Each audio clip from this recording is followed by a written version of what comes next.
Appassionati di futsal, un caloroso benvenuto in diretta da Alessandro Pau. Siamo al Palaolgiata, dove oggi vi racconteremo la sfida tra Italpol e Prato Calcio a 5.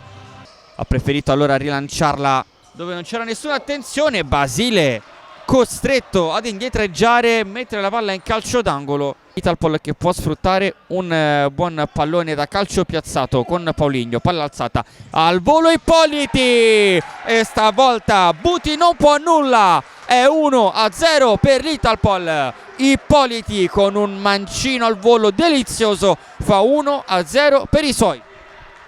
Del Ferraro la muove però Siri Garzia che si gira, prova il destro, vola Buti, palla ancora in calcio d'angolo. Del Prato, uno dei giocatori che può sicuramente fare la differenza in questa squadra, proprio sotto, mette a terra Basile, poi il tiro è centrale molto importante. Allora Bishak dentro, Kamel a tu per tu col portiere avversario, non sbaglia Kamel, fa 2-0 dopo 10 minuti e 3 secondi il raddoppio dell'Italpol. La firma è di Kamel. Sconfitta, si resterà comunque nella prossima Serie A2, che ricordiamo diventerà praticamente la terza categoria. Intanto Bishak con un tocco sotto riesce a trovare l'angolo vincente, batte Buti e fa 3-0 per l'Italpol. La firma anche di Bishak. Kamel dentro, Osni, poi ancora Kamel, traversa davanti a Basile, ancora sotto, dentro, e alla fine Piccioni confeziona il gol del 3-1. Il passaggio di Soto e poi a Piccioni che mette dentro il gol del 3-1. Si torna a giocare 5 contro 5, derivata dall'espulsione di Del Ferraro. Dentro Marchetti, si gira col mancino, cala il poker, è 4-1 per l'Italpol. Il campo ci ha dato subito la risposta al nostro interrogativo. A 4 minuti dall'intervallo Ippoliti davanti a Buti, Ippoliti da lì non può sbagliare, è un gioco da ragazzi per Ippoliti, mettere dentro la doppietta personale, e è 5-1 per l'Italpol. Il pallone, si apre il contropiede Piccioni davanti a Basile, la parata di Basile con Pizzoli, va via del Greco centralmente, poi il tiro e la rete del Prato che accorcia le distanze, è 5-2. Arriva Garzia al rimorchio, poi Bishak, palo,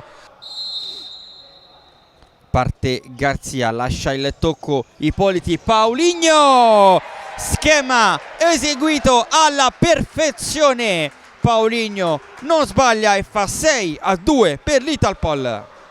Favorevoli per l'Italpol, avanti per 6-2. Pizzoli cambia lato, Marchetti, ci arriva lo scavetto, palla sotto la traversa, la firma di Marchetti che fa la propria doppietta personale, 7-2 per l'Italpol. Ancora Giapa dentro, Piccioni, il tiro, palla buona per Sotto che va sul mancino, deviazione di Ippoliti, palla in fondo al sacco, tocca Ippoliti, è 7-3 il parziale. Sotto, poi Giapa, chiude Kamel che può partire, Kamel trova il corridoio vincente e fa 8-3 per l'Italpol. In porta per il Prato c'è Giapa che portiere non è.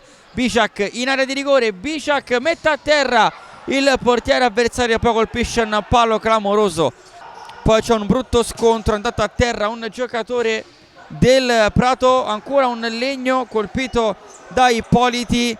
Ultimi secondi, il tiro di Soto, palla sul fondo e ormai possiamo dirlo, finisce qua con l'Italpol che batte per 8-3 il Prato, conquista 3 punti molto pesanti per il proprio campionato e vola a quota 23 in classifica. Siamo con Luca Marchetti, buonasera Luca. Ciao, buonasera. Allora, partirei dal commento sulla gara di oggi, una bella vittoria in pugno dal primo momento fino all'ultimo, 3 punti importanti anche per la classifica. Sicuramente ci voleva a livello di morale, di classifica, sono 3 punti veramente importanti, sarebbe stato veramente un peccato non fare bottino pieno. e credo che la settimana scorsa ci sia servita un po' da lezione per lavorare soprattutto mentalmente, no?